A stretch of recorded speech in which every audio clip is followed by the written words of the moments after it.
Our middle school is pretty old. You can go down every one of the hallways and see some ceiling tiles that have, quite a bit of water damage.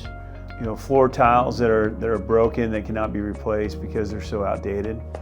And some of these things like the bleachers in the gym and just the overall decor and some of the things that we have going in the band hall really looks like that, we haven't gone out of 1970. Our eye wash stations, our safety protocols and things of that nature for our labs, are not up to code. There's a couple labs that have no running water. There's a couple labs where the electricity is not working. We have heating and air conditioning issues just about every day.